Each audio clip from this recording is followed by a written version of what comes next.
Every corner of the earth is littered with debris from an ancient past that we are still trying to piece together. The current geographical layout of the continents suggests that we were separated by water, and Earthlings, like the Aboriginal people, seemingly developed their culture completely separate to the rest of the civilized world as we know it. So you would think that if they developed separate to the rest of us, then they would have different variations of events regarding biblical happenings, right? But they don't have these differences.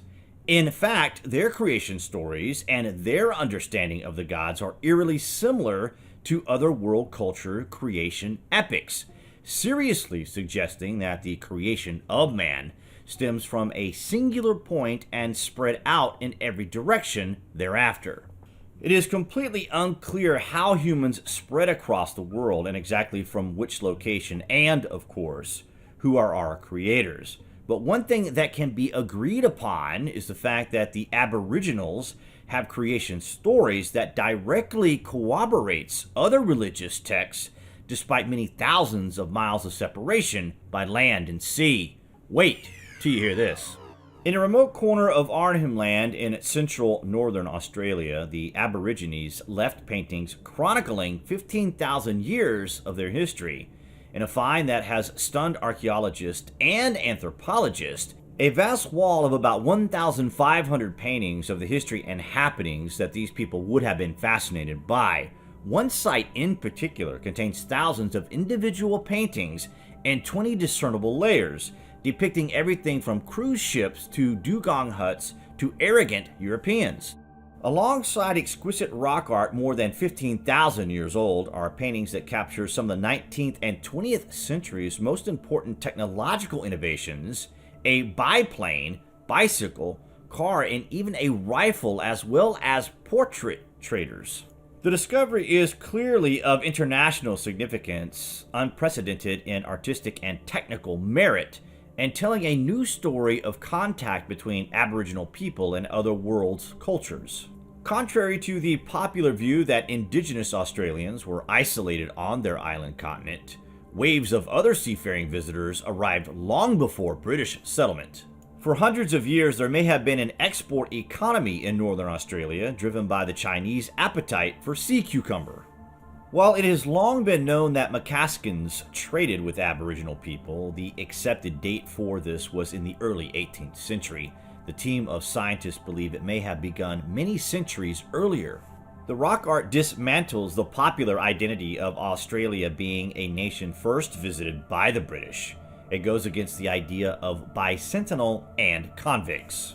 Embraced by Middle Australia but shunned by cosmopolitan elites, convict ancestry is a neglected aspect of Australian identity.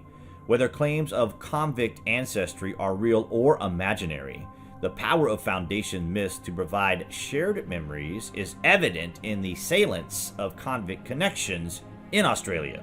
The first rock art expert known to have seen the shelter was George Chalupka in the 1970s. But the exact location was lost until a doctoral student at the Australian National University, Daryl Gus, relocated it by working with a local Aboriginal elder. Apart from conducting the first full recording of the jewelry art, the team of researchers discovered thousands of other rock paintings previously unknown to science. This was the first part of a 3-year national program to uncover the archaeology of first contact with Aboriginal people around Australia, but the researchers fear that without urgent government support, the Arnhem Land sites could be severely damaged. Tourism is rapidly expanding in the Wellington Range, and one of the most important rock art sites, known as Malarak, is being severely degraded by visitors. Mining companies are also sweeping into the area. The range is a prime site for uranium and other exploration. Currently, there is consideration for an Indigenous Ranger program to be established to ensure the sites are properly managed. According to Aboriginal belief, ancestral spirits assumed human form thousands of years ago to create the world and Australia as we know it. Applying red, yellow, white, and black pigments to rock, Indigenous Australians began recording tales of this creation period, known as the Dream Time, as early as 50,000 years ago. Over time, they illustrated everything from hunting methods to laws and ceremonies to early contact with Europeans as a means of imparting knowledge to future generations. Today, these ancient canvases represent some of the oldest and longest running historical records of any group of people in the world. Thanks to conservation efforts, many of these ancient rock paintings have been preserved and are open to the public in Australia's Northern Territory, offering a rare connection to one of the world's oldest living cultures. On each site, subjects can range from ancestral spirits to now extinct animals like the Tasmanian tiger, often overlapping with newer figures layered on older images. These paintings transport visitors into not one, but multiple worlds and time periods and into the very consciousness of the human being as we knew it. Who exactly the ancient Aboriginals are depicting is open for scrutiny. The now very famous Wania's depictions has popularized the culture as having contact with humans from somewhere else, and in fact these people do tell us of the Sky People. Like all world cultures, an overwhelming interest exists for the Aboriginals in all things related to the sky, and indeed they were obsessed with the astronomy of space.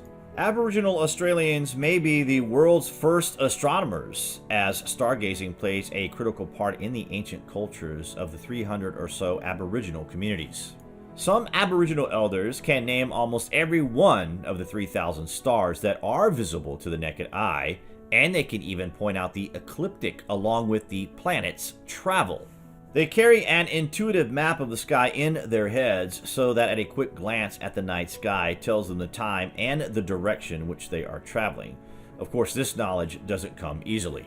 An elder spends a large chunk of their time memorizing information that's been passed on from generation to generation. This is why these ancient rock arts were so important for future remembrance. You can let us know what you guys are thinking on this topic. And as always, thank you for watching.